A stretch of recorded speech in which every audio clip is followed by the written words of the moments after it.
ዘን የእስቲ ዲፍረንሱን ንገሪን የሂልድና አንሂልድ ፓረንቲንግ እስቲ የዳነ ወላጅነትና ያልዳንን ወላጅነት ለውጣቸውን እስቲ እኔ እሺ ናንታዬ እንግዲህ እኔ ካልዳነውን ጀምርና ወደ ዳነው ደግሞ እንሄዳለን።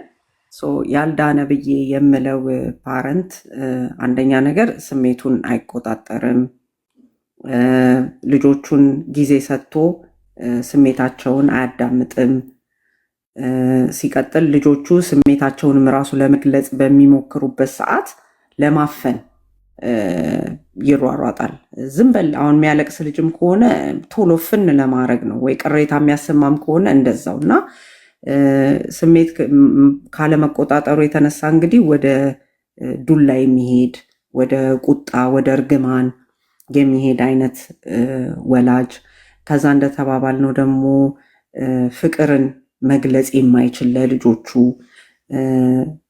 ማያቅፋቸው አላለም አይደባብስ፣ በዛ መልኩ ልጆቹን እንትን ማያደርግ ማይንከባከብ ማለት ነው። ሌላው ደግሞ ምስጋና መስጠት የሚከብደው ልጆቹ ለሚያደርጓት ትንንሽም እንኳን ስኬት ምስጋና ማይሰጥ፣ አንዳንዱ ያው እንደ ግዴታ ድሮስ ታዲያ ጥሩ ላትሆን ነው፣ ድሮስ ታዲያ ላትታዘዘኝ ነው በሚል መልኩ ያንን አይነት ነገር ለልጆች የሚያሳይ ሲሆን እንግዲህ እስካሁን በዛ ላይ ሌላው ደግሞ ኮሚኒኬሽን ደግሞ የሚከብደው ከልጆች ጋር ቁጭ ብሎ ተነጋግሮ ችግሮች መፍታት የማይችል ሰው፣ ልጆቹን ኢቭን ስሜት ምን እንደሆነ ማስረዳት ያልቻለ፣ እሱም ራሱ ለስሜቶቹ ቦታ የሌለው ዲታችድ የሆነ የምንለው አይነት ዲስከኔክትድ የሆነ ወላጅ ሲሆን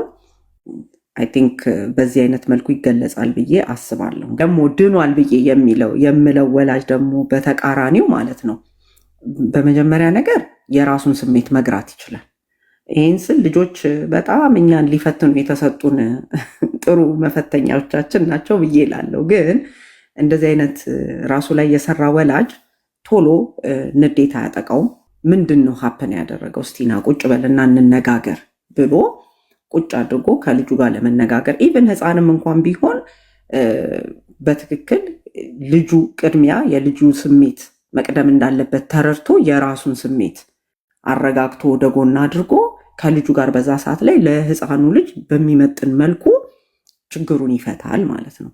ፍቅር ደግሞ በደንብ መስጠት ይችልበታል ሳይሰስት፣ በጣም እንዴት ነው ኦክወርድ ሳይሆንበት ሳይከብደው በደንብ አድርጎ ለልጁ ፍቅር ማጥገብ ይችላል። ከልጁ ጋር እቃቃ ይጫወታል፣ እንደ ልጅ በደንብ ጭቃ ያቦካል፣ አብሮ ይንደባለላል፣ መጽሐፍ ያነባል። ይሄ ኮኔክሽን የምንለው ወይ ደግሞ በስሜት በትክክል ከልጁ ጋር ቁርኝት ይፈጥራል ማለት ነው እና ኮሚኒኬት ማድረግ ይችላል። ልጅን በቃ ዲሲፕሊን ያደርጋል። ይህንን ስንል አሁን እዚህ ጋር እንድትረዱት የምፈልገው ነገር ልጅን በስሜት ስለቀረብንና የሚያስፈልገውን እንክብካቤ ስለሰጠ ነው አቀበጥ ነው ማለት አይደለም። ልጅንም ደግሞ በፍቅር ይቀጣል።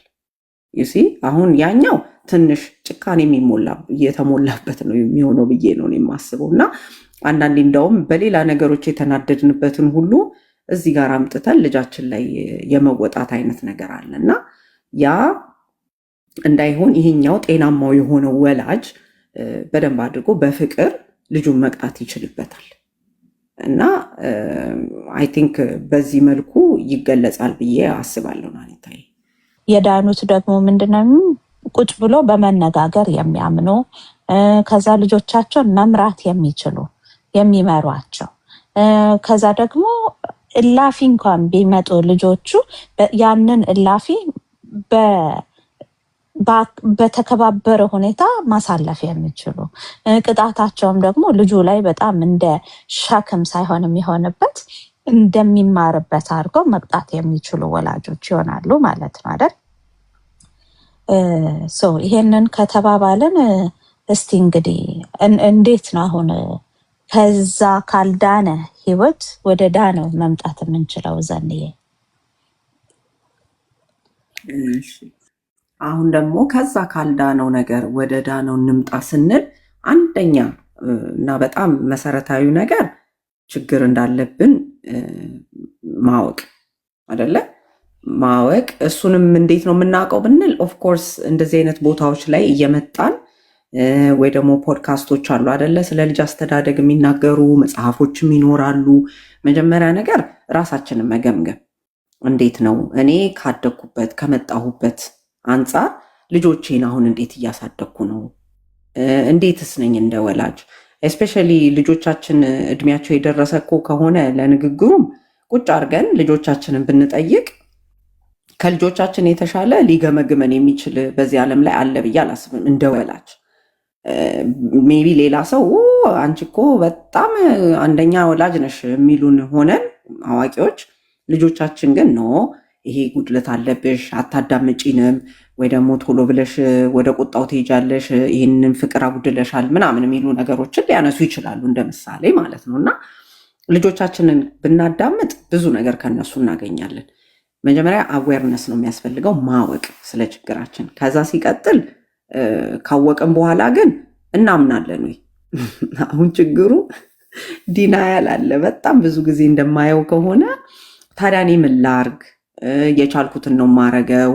ስራ እኮ እኔ ስለበዛብኝ ነው፣ ኑሮ ያስገድደኛል እንደዚህ እንድሆን፣ አሁን ጊዜ አልሰጣችሁንም የሚሉ ልጆች ሲመጡ ለምሳሌ ብዙ ጊዜ ወላጆች የሚናገሩት ምንድን ነው?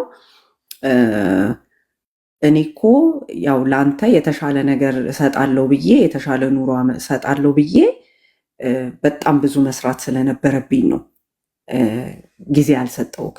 ምን ላድርግ ታዲያ? ወይ ደግሞ እኔ እኮ ብዙ ሌላ ኮሚትመንቶች ነበሩኝ፣ የምረዳው ሰው ነበረኝ፣ ይሄ ጫና በዝቶብኝ ነው። ያ ምክንያት መስጠቱ እንደኔ ምንም ለውጥ ያመጣል ብዬ አላስብም። በቃ በተቻለ መጠን ጉዳያችንን ነገራችንን ማሳጠር ካለብን ቅድሚያ ለልጆቻችን መስጠት መቻል አለብን። ያንን ፋይናንሳችንንም ይሁን የኑሮ ሁኔታችንንም ማህበራዊ ኑሯችንን ቢሆን እንደ አዲስ እንትን አድርገን ማለት ነው ሪስትራክቸር አድርገን ከዛ ለልጆቻችን የሚገባውን አቴንሽን የሚገባውን እንክብካቤ መስጠት የእኛ ኃላፊነት ነው ብዬ አስባለሁ። እና አይ ችግር የለውም እንዲህ እኮ ስለሆነ ነው ከምንል ይልቅ እንዳልኩት አምነንበት በዛ ጉዳይ ላይ ብንሰራ የተሻለ ለውጥ እናመጣለን ብዬ አስባለሁ። ከዛ ሲቀጥል እንደተባባል ነው ስራው የሚጀምረው ከኛ ነው። ለምን አሁን ልጆቻችን ላይ የሆነ የባህሪ ለውጥ ብናይ ትንሽ እንደማስቸገር እንኳን ቢሉ መረዳት ያለብን ነገር እኛንን እንደ ወላጅ ምንድን ያጎደል ነው ልጆቻችን ላይ ብለን እንትን ማድረግ የሚኖርብን ማለት ነው። ራሳችንን መጠየቅ ያለብን እንጂ ይህንን ልጅ ቆይ ቦታው ላስገባው ልኩን ላስገባው ብለን እሱን በዱላና በቁጣ ማሸማቀቅ ተገቢ አይደለም። ስለዚህ ስራውን ራሳችን ላይ እንስራ። እንዴት አድርጌ ነው እንደዚህ ቶሎ ብዬ ትዕግስት የሚጎለኝን ነገር እንዴት አድርጌ ላስተካክል ራሴ ላይ? እና ያ ደግሞ መሆን የሚችለው ምንድን ነው?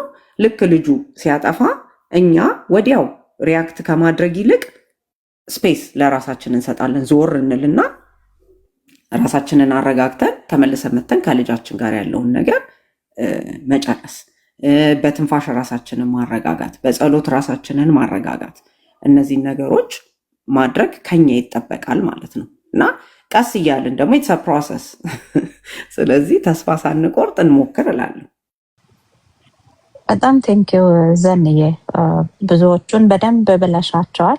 ያው አሁን ለምሳሌ አንዳንድ ወላጅ ለምሳሌ ልጁን ልክ እንደ መቅጣት ያኮርፈዋል አይደል? ኦር ደግሞ አያናግረውም፣ ኦር ደግሞ በማይሆን ነገር ይቀጣል። ለምሳሌ እራት ኦር ይሄ አላስፈላጊ የሆኑ ቅጣቶች፣ ያንን እንዴት ነው ማጣጣም የሚችሉት ዘንዬ?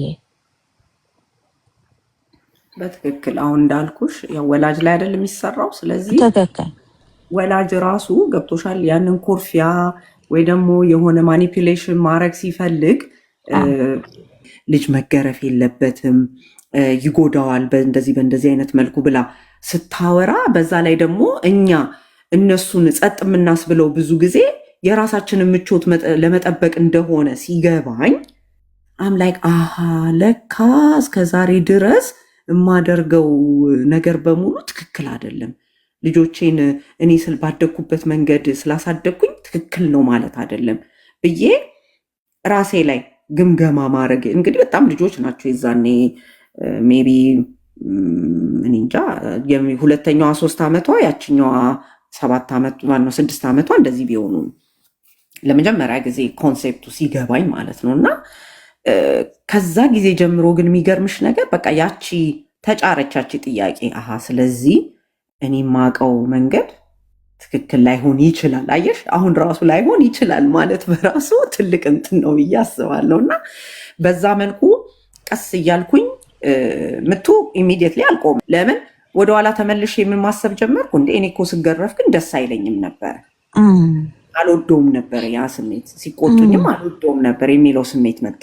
ታዲያ ለምን እኔ ልጆቼ ላይ ያንን ለማድረግ እፈልጋለሁ ደግሞ ትያለሽ።